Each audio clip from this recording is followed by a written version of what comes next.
எவற்றை நீங்கள் இறைவனுக்கு இணை வைக்கின்றீர்களோ அவற்றுக்கு நான் அஞ்ச மாட்டேன். இப்போ இங்கே என்ன விஷயம், என்ன அவங்க சொல்லியிருக்காங்க, சாமி கண்ணை குத்திரும், இப்படி பேசி நீ வீணாக போயிடாது.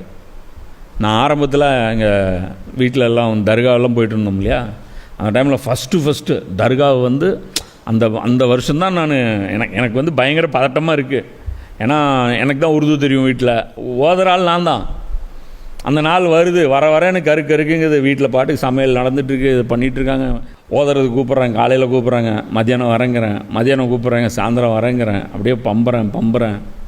கடைசியாக கொண்டாந்து நிப்பாட்டிட்டாங்க. மகரிபாக போது நாள் முடியறதுக்குள்ளே கண்டிப்பாக நீ ஓதி ஆகணும்னு சொல்லிட்டேன். இல்லை ஓத முடியாது, ஏன் இதெல்லாம் ஷிர்க்கு, எல்லாம் தடுத்தது.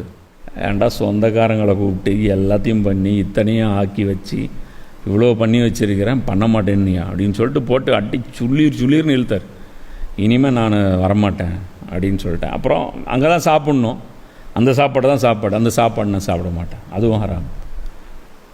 அப்புறம் 2-3 வருஷம் ஆச்சு, அப்படியே சப்போர்ட்டர்ஸ் அதிகமாகிட்டே போனாங்க. 3 பேர் சாப்பிடல, 4 பேர் சாப்பிடல. அப்புறம் என்ன பண்ணாங்க, யாருமே சாப்பிடல, எதுக்கு ஆக்கணும், யாருமே சாப்பிடல, எதுக்கு ஆக்கணும், அப்படியே ஆயிடுச்சு.